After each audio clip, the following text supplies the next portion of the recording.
Now, in other news, the 2022 Australian Open down to its home stretch. The semifinals of the year's first major tennis tournament kicks off today with the last four players in the women's singles division set to see action starting this afternoon. And now joining us for an all-out preview of the Australian Open semis is sports writer Mr. Josh Planos, Mr. All-Around, and he is joining us, as always, live from Nebraska in the United States of America. Josh, welcome back to the show.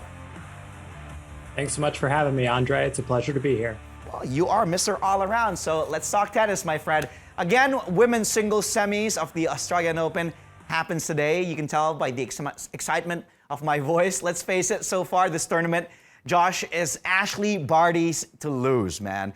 She's the only player left in women's singles who has yet to drop a single set. Let's talk about how good Barty is in your eyes entering this stage of the competition. Yeah, it seems like a lifetime ago that Barty was trailing to Coco Gauff and was a point away from being down a double break in the second, but she's dominated every set since and is clearly in the driver's seat of this tournament. 2 steps short of a third career slam singles title. Barty has to be the favorite. She's playing her in her home country. Yeah. Andre, I think she's the best in the world at throwing off her opponents. I think she neutralizes her opponent's strength probably better than anybody right now. Well, Barty's opponent, Madison Keys, may be unseeded this time around, but let's not forget, man, she's also not an easy opponent. She was in the top 10 best women's tennis players in the world just a few years back. We also know she's capable of scoring an upset here because she did beat Barbara Krejcikova in straight sets. What are your thoughts, Josh, on Madison Keys' apparent comeback here in the Australian Open? And she did fly under the radar for quite some time before this tournament.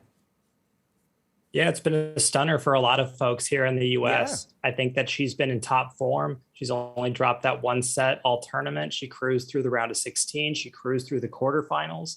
She's got her serve rolling, and when that lands, it's incredibly difficult to stop her. So I know folks in the U.S. are very excited about her prospects, but certainly she's got her work cut out for her going up against Barty.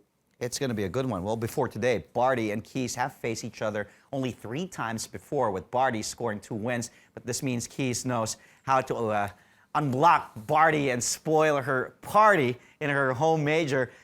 We take a look at their head-to-head on our screens. What will it take, Josh, for Madison Keys to stun Ashley Barty in their match this time around in her home country? How can Barty prevent that from happening?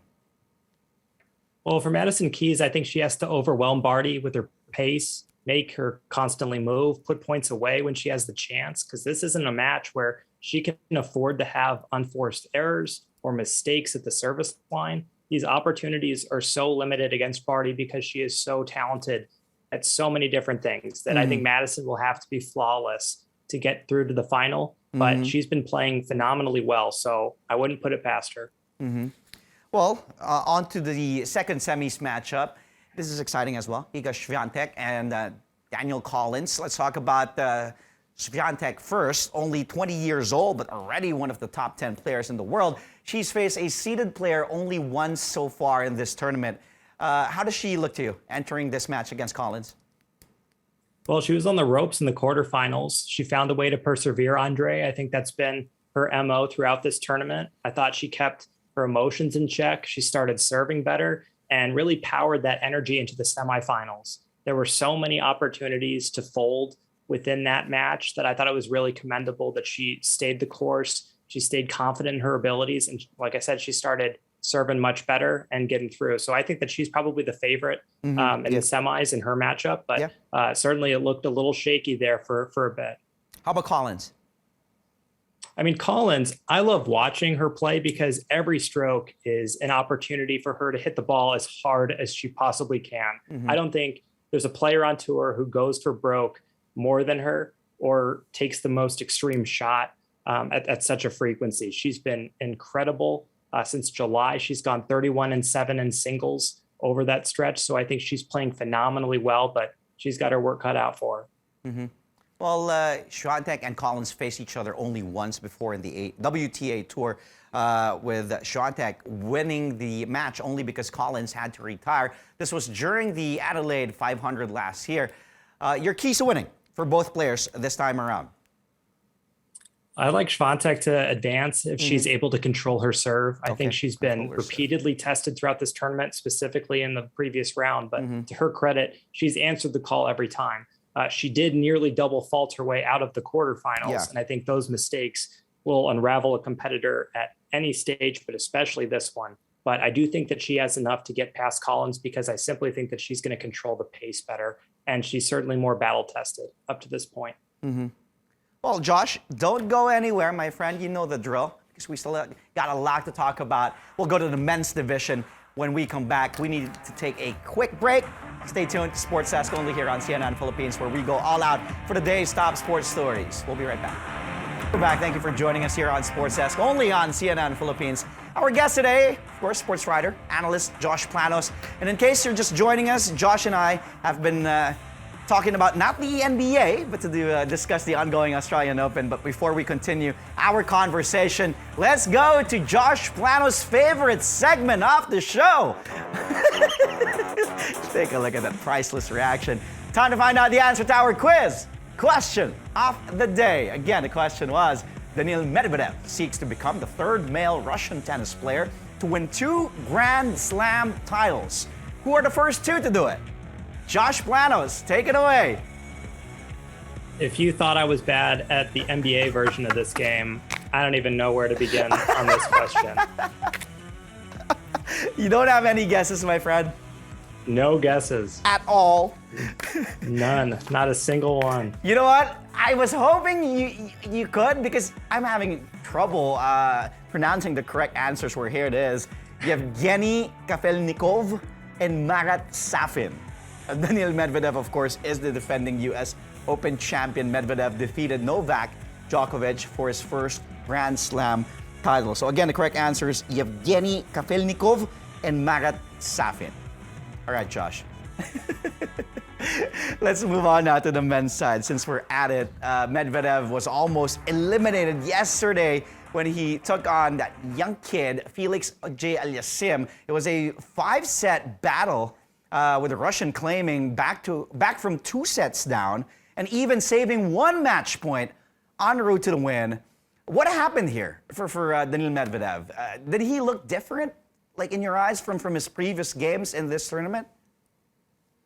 Well, first off, Andre, I want to commend you on how you are pronouncing all of these names. If you only knew, man. The expert broadcaster in you is coming out tonight. I thought that match was really the equivalent of being taken to the brink. And for him to be able to save match point, gather his form after looking slapstick bad in the opening 2 sets was remarkable. I thought everything seemed to change for whatever reason when they closed the roof. It was like Medvedev tapped into something and was just never the same player. He stopped double faulting key points. He found a way to redirect the action. He closed off points quickly. He came back from down 2 sets for the first time or second time in his career. And I thought he looked like a completely different player. And if he plays like that, I think the tournament's a wrap.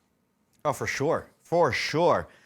Just to answer your what you said, your remark, I had to practice every morning in front of the mirror about these names. Well, Medvedev's next opponent is Stefanos Tsitsipas, and Tsitsipas had some hiccups of his own here in this Australian Open, but he is coming off that dominant win over Jannik Sinner in the quarterfinals. Your thoughts on Tsitsipas entering this important matchup against Medvedev?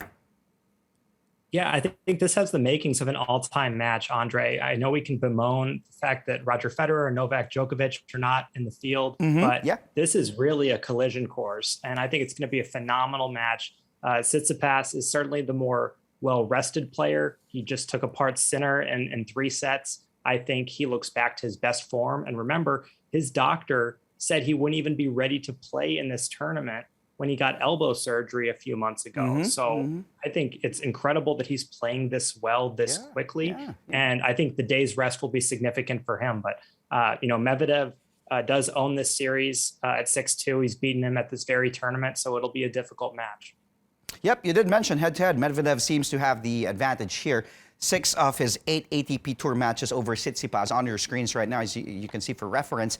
Although the Greek tennis star won their last showdown, this was on clay, though, at the French. Open. Who do you think has the edge here this time around, realistically, considering how they're both playing at this stage? Well, based on how Medvedev closed that match, I really think that he's going to get it done. I think Tsitsipas can win if he's able to make Medvedev pay at the net. We saw opportunities for that. Given his performance in the quarterfinals, I thought the Russian really had some difficulty there.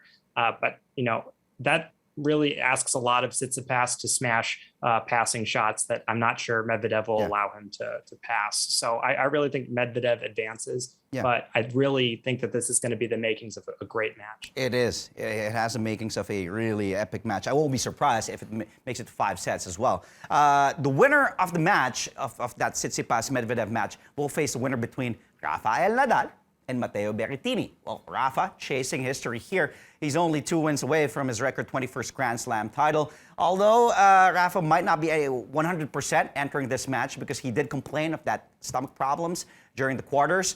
With this injury in mind, do you still see Nadal as the front runner over Berrettini here in the semis matchup? I actually don't. I'm extremely worried about his health. Yeah, right. I don't know if this is a stomach bug or a virus or what's going on, but he needs to be, I think, at full strength at this stage in his career if he's going to play somebody like Berrettini and stand a chance. I really think that that's a problem moving forward. Berrettini is a fantastic serve. If he can extend the match, I think he can topple Nadal. Well, these two players clashed only once before, with Nadal beating Berrettini in straight sets during the semifinals of the 2019 U.S. Open. Here's their head-to-head. What will it take for Matteo Berrettini to turn the tables around here on Nadal? And what can Rafa, on the other hand, do to prevent that from happening? We just saw Berrettini knock off one of the most athletically gifted players in the world, and Gael Monfils, in the quarterfinals. He's got the most aces of any player left in the draw. So if Berrettini can control his serve, extend points, and work Nadal from side to side the way he did with Monfils, I'm going with him. I think Nadal, conversely, needs to attack his breaks because he needs this to go shorter than 5 sets, I think, to advance. Because, again, he's dealing with something off the court that is going to impact his performance on it. So he needs to get in and out as quickly as he possibly can. But I really like Berrettini in this matchup. Okay, so you mentioned Berrettini. Fearless forecast before we let you go quickly. Who makes it to the finals for the women and the men? Women first, finals. I like Barty and Swiatek. And in the men's, I like Medvedev and Berrettini. Interesting picks. Well, thank you again, Mr. All-Around, Mr. Planos. We'll see you again tomorrow, actually, to talk about the starters of the NBA All-Star Game. That will be interesting. We will find out tomorrow as well, and we'll be doing something, a mock draft. That will be exciting, you and Lee. Well, thank you again, and we'll see you tomorrow, Josh. That was Sports Writer Josh Planos joining us live from Nebraska in the U.S.